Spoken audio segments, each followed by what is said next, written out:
I say is alleged, my opinion, and for entertainment purposes only.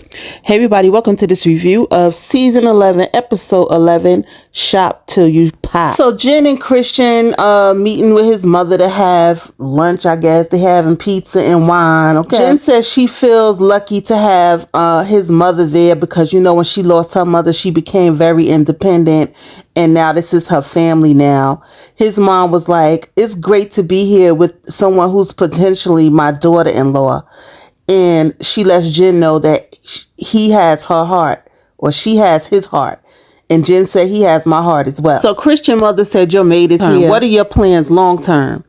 Christian said he plans on marrying Jen. She says, what about children? Child, what children? Jen is old, okay? They consider her geriatric. They probably gonna have to adopt. To be honest, Jen don't give me she want children. Jen want to be popping bottles and traveling the world. That's what she look like, and getting the finer things in life. But you know, when you in love, you never know. Jen might show up pregnant, y'all. So Christian mom says she just want them to be together and don't let the tricks of the enemy dismantle them. And that ushers in Jen getting the opportunity to talk about Vanessa investigating Christian. So Christian says that Jen gave her an earful, but she will hear from me because when you talk about my kids, that's a problem.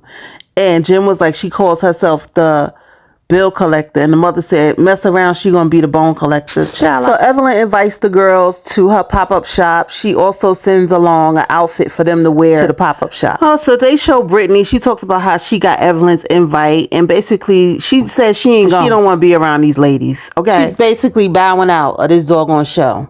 So next they show Brooke receiving flowers from her husband / potential ex-husband, which she filed for divorce 2 years ago, and he wants to take her out on a date. She says she has reservations because she don't want to send mixed messages, and she don't want to be having no mixed messages. You know, they have a lot to talk about and they're gonna move on. But she do feels like he was a source of comfort when she lost her daughter.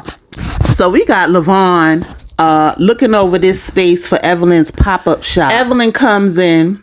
Well, let me backtrack. The lady was like, are you her planner? He was like, no, I'm her fiance and I own a marketing firm. Evelyn comes in and she give her potential fiance a hug like they don't know each other. Was it me or did y'all see that? Personally, I see no chemistry. So side note, I know Evelyn came out on Instagram a few weeks ago talking about how her and LaVon are not together anymore, but they're still doing business together.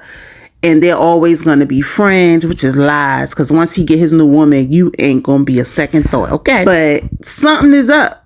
Can you elaborate on why you don't want to be with LaVon, this so-called good guy, and everything's right about him? What is it? So the lady showing the space asks Evelyn, tell me a little more about, you know, your product. And Evelyn goes, well, you know, the first year was rough. And then I met LaVon on a dating show. And he helped me with my business. And she goes, oh, I hear that y'all are fiancés and y'all engaged. And Evelyn was like, no. And in her confessional, she says she don't want to hurt his feelings. And talking about being engaged makes her feel a lot of pressure. I am so confused. Like, do you want to be married or do you just want to keep collecting rings? I'm not understanding. So they don't talk about, you know, the pop-up shop. They go into, well, more like Evelyn goes into talking about her and Jennifer are more close. And she says she's going to talk to Shanice, and she's concerned about Shanice and Jennifer at the event. So Jackie finds out that her daughter is engaged in the middle of her workout. And we found out that her daughter's been very low-key with her relationship, especially with her mom. Child, I can't. Because Jackie be doing too much. So Evelyn invites Jackie and Jen over to help her repackage her product. And Jen lets her know about the brunch and how Christian wanted to confront Vanessa at the brunch and she wasn't there. And said that when he talked to her, she ain't gonna have nothing else to say. Evelyn says in her confessional, you know, he's a man. He wouldn't, if that was her man, she wouldn't have him confront this woman, but she understands because she was talking about his child. I agree. I don't feel like no man should be stepping to a woman. Jennifer already told her about herself, so it really should have been left alone. But you know, camera time. Okay. Then Jackie lets them know that her daughter's engaged, and Evelyn goes in to tell them about how they were at the event, and LaVon told the person that was showing them the house, was showing them the venue, that they were engaged. Evelyn says she feel like he's a good guy, but it's something about the marriage that just ain't feeling right to her. And again, I feel like she's still traumatized from Ocho Cinco. But you can't hold that against this man. she said she don't want to lose out on a good guy, but you about to lose out on a good guy. What is it? Is it that he ain't dogging your ass out? For me, I feel like it's more than just a marriage thing. Because I remember her saying something about, you know, the son moving in, all this stuff. I don't think she ready for that. No stepmother duties for her. So they show Brooke and her husband / potential ex-husband go on a date, on a gondola date. Now, she says she don't want to send mixed messages, but she walking down this doggone pair holding his hand like they a whole couple, but okay. So she lets him know that, you know, he broke his vows or whatever. He says that, you know, everybody needs a second chance. Everything happens the way it's supposed to happen, and it's going to be better next time. And she said, next time what? He said when they get married. But y'all still married. I mean, help me understand, because this right here was just giving screen time. There was no real deep conversation. I mean, unless they edited it all out. But it was no real deep conversation. Help me understand. We got Jackie dressing all black like the Omen.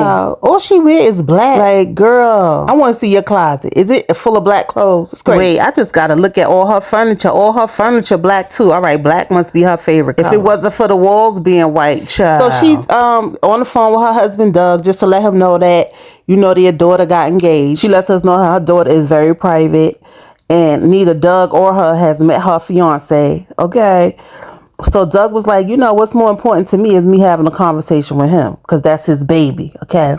So we at Evelyn's pop-up shop. We got Jen, Jackie, Evelyn sitting around the table. Jen lets them know that she's working on a movie and she wants Jackie and Evelyn to be in it. She gets on her confessional and says, it's funny how it comes full circle. Whatever, bye-bye. So Vanessa walks in and Jen looks like she's nervous, and Vanessa feels the vibe. She said she thought her and Jen was, you know, on better vibes, but, you know.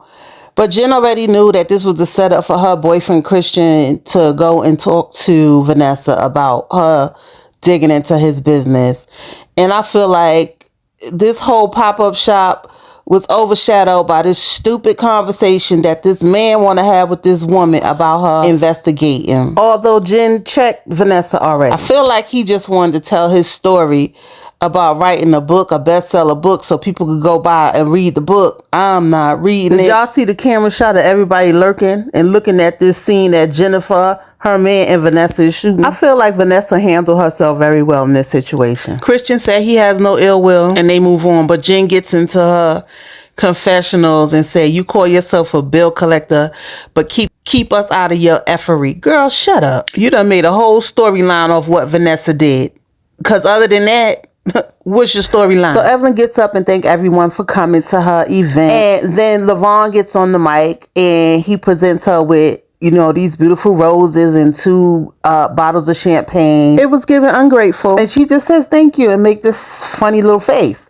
So she goes over by the girl. And Jen was like, you didn't even hug him or kiss him. She was like, oh, I don't kiss. I don't do PDA. Since when? Since when? Because you was all up in Chad Ocho Cinco kissing him. First time meeting him, up to the bedroom type of girl. So what's changed? Just say it. You not that into him. Just say it. The nice guys always last. Here we go in the confessional. She was like, Levon is a nice guy. But whoever I get married to, I want to feel 100%. And unfortunately, I don't feel that way. See? She ain't into him. She want him to help her with this business, but she ain't into him. So Shanice and Jen finally talk. Jen apologizes to Shanice about her being in the BS. And Shanice accepts her apology.